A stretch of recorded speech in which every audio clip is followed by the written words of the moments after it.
Bueno, Bueno, gente, hoy estamos en la casa de Sebastián para hacerle algunas preguntas y vamos a ver qué nos responde él. bueno, primero comienzo yo. Dice, los cristianos pueden entrar en una iglesia católica. Si los cristianos pueden entrar en una iglesia católica, Sí. sí, pueden entrar donde quieran. Pueden ir a una iglesia católica, un testigo de Jehová y todo. Ahora, ¿para qué? Esa es la pregunta. Si entrarían a una iglesia católica con el objetivo de qué. Porque podés, por ejemplo, hay gente que dicen que cuando entran a una iglesia católica le entran demonios, que hay imágenes y todo, o que si entran a una iglesia, no, lo que van a entrar son las ideas y las enseñanzas, ese es el problema. Vos podés estar en cualquier lado y el problema es lo que enseñan ahí. Entonces, si eso es lo que te enseñan, te alejan de Dios. Entonces, si por ejemplo te ponen que venerar una imagen, cosas que no tenemos que en las escrituras, cosas, evidencias que no podemos. Entonces te empiezan a enseñar cosas que te van a alejar de Dios, eso ya es malo. Si es para congregar, no sé por qué sería la pregunta de entrar a una iglesia católica. ¿Cuál sería ¿para qué? ¿Para qué quisieras entrar a una iglesia católica? Por curiosidad. Por curiosidades. Y hay que ver hasta dónde te llegan esas curiosidades. A ver, uno naturalmente no va a una iglesia por curioso. Sí, igual entraría a una iglesia católica si somos cristianos. Tendríamos que ir a una iglesia que enseñen bien. Y sí, tienen que ir bueno, pero por eso hay que estudiar y ver, por ejemplo, todo lo que encontramos en las escrituras, bien. Los que ya no encontramos en las escrituras, ya no creemos. Porque, por ejemplo, hay muchas religiones que adoran a su manera a Dios. Hoy vemos gente que están bailando, que están haciendo cosas, locuras, brujería, y eso, por eso hay que estudiar las escrituras. Y cuando uno estudia vas a encontrarte con que hay cosas en una iglesia católica que no están conformes a las escrituras. Por eso ellos necesitan la tradición. Con la tradición que es fuera de la Biblia, ahí ya van a empezar a querer justificar las enseñanzas que hacen. Entonces hay que estudiar, pero entrar en una iglesia en el sentido de, cuando hablamos de entrar a una iglesia, significaría pertenecer a esa doctrina, pertenecer a esa iglesia y pertenecer a la iglesia católica. Ahí ya, bueno, ahí habría que ir a las escrituras y ver qué es lo que está bien y qué es lo que está mal. Bueno, Muy bien. ahora puedo seguir yo con Sí. una pregunta. ¿Por qué está mal el pastorado femenino? Y hay principios bíblicos donde Dios nunca permite a la mujer gobernar, ya desde Génesis, desde Adán y Eva, el hombre lo pone al hombre a gobernar, no a la mujer. Cuando la mujer está gobernando hay problemas serios, y eso es lo que pasa hoy en las iglesias. Y hoy nos encontramos con mujeres que están gobernando, pero esta es la señal de la apostasía, que es las iglesias falsas y lo que es la señal de que no les interesa para nada lo que dicen las escrituras. Una mujer no está preparada psicológicamente, físicamente, espiritualmente, porque Dios nos las manda. Y bueno, esto se llama rebelión. Donde hay mujeres pastoras o donde hay mujeres liderando, es una falsa religión. Por más que tenga el título de imagen de Cristo, de carteles grandes de iglesia cristiana, si hay mujeres gobernando, hay apostasía. Es así de simple. Yo sé que muchas mujeres se enojan y muchos hombres también se enojan, pero que se enojen con la Biblia, no con el que... con los que exponemos estas doctrinas como erróneas.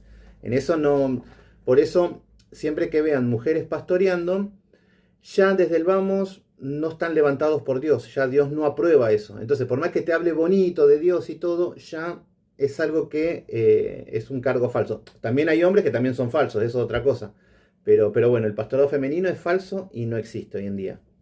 Bueno, La segunda digo yo. ¿Por qué los cristianos son perseguidos? ¿En qué contexto? A lo largo de la historia fueron perseguidos siempre, siempre. Por ejemplo, en la iglesia primitiva, que era cuando los apóstoles empieza el cristianismo, eran perseguidos por los judíos, porque los judíos decían de que obviamente era el pueblo de Dios, ahí estaba la ley, estaba todo, pero cuando empieza el cristianismo ellos pensaron que eran ellos solos y empezaron a perseguir a los cristianos pensando que eran herejes y tratándolos como herejes, por eso los mandaban a matar. Y a lo largo de la historia pasó lo mismo. Hoy también, si predicamos la sana doctrina, por ejemplo, recién lo que dijimos de las pastoras. Las mujeres pastoras obviamente que van a salir a atacar, obviamente que van a salir a perseguir. las personas que aprueban ese pastorado, entonces esa es la persecución. Por ahí hoy no te matan como antes, pero sí que te van a perseguir, te van a querer. Hoy en día están los canales, están iglesias, bueno, van a hacer persecución a su manera, en su contexto. Así que eso es persecución hoy en día. Persecución en simples palabras es que te quieren hacer callar lo que estás diciendo. Predicas el evangelio y te van a perseguir para que te calles. Ese es el objetivo siempre de la persecución. Bueno, ahora, si ya terminaste ahí, ¿puedo decir la última pregunta para cerrar el video? Sí, sí. Dale. Bueno, ¿es bíblico el diezmo? ¿Diezmar? El diezmo es bíblico, pero en el Antiguo Testamento para el pueblo de Israel. Era una obligación y era una ley. Israel era una nación, era un país, una nación. Entonces tenían que pagar el dinero porque era lo que tenían que pagar esos aportes, como los impuestos. Pero después, a ver, una ley es algo que te obligan a que tenés que pagar. Por ejemplo, nosotros tenemos que pagar impuestos. Es una obligación, no es algo que decís, bueno, sí, no. Bueno, pero al ser una ley, en Cristo quedan abolidas todas las leyes. Todo lo que era la circuncisión, lo que era el diezmo, todas las ceremonias que habían antes, en Cristo queda abolido. Por eso hoy tenemos libertad. Pero nos encontramos con los predicadores falsos que con eso están lucrando y están enriqueciéndose. Entonces con el diezmo le obligan a pedirle el 10% del salario a cada uno de los miembros. Se hacen millonarios con esto. Entonces obviamente que de la ley van a elegir solamente el diezmo. Después lo demás no quieren, solamente el dinero. Y esto es una aberración para el pueblo de Dios. Sí, porque el dinero es malo. Es malo si hay amor al dinero. Por ejemplo, si vos utilizas el dinero para bien o para subsistir, que esto es algo necesario, está bien. El problema es el amor al dinero. ¿Qué significa? Que yo les cobro el 10% para enriquecerme y yo vivir como quiero. Eso es malo. Entonces, ahora, como iglesia tenemos que ser generosos, sí, pero no es una obligación, no es una norma que te ponen que tenés que dar sí o sí. Por eso el diezmo hoy en día, a ver, lo que está mal del diezmo es la opresión, de que los obligan y los chantajean para que den el diezmo. Y hay familias que por ahí dan el diezmo y no tienen para comer. Entonces, eso Dios no lo permite, eso no es, hay un lavado de cerebro. Entonces, cuando hablamos de que un hijo de Dios que ha sido prosperado, que tiene paz, tranquilidad y todo, va a ser generoso, esto es lo que Dios quiere. Pero bueno, hoy se están abusando. Hay iglesias que cobran el diezmo y no están chantajeando, no pasa en sí por el diezmo, sino porque por la manera de robar. Ese es el problema. Cuando hay cosas ilícitas, ahí es donde está el problema del diezmo. Cuando unos pocos se enriquecen y otros se empobrecen. Ese es el problema del diezmo. Bueno. Hay que ser la Dora Alegre. ¿Alguna Bueno, gracias Eva por tu atención y hoy por dejarnos preguntarte estas cosas. Y gracias porque nos ayudas Muy bien. Aprender. a aprender, sí. Muy bien, muy bien. ¿Quieren que alguna otra cosita más? O... Aprovechen, si tienen alguna duda más. A ver. No, yo no. Y ahí ya no tenemos preguntas.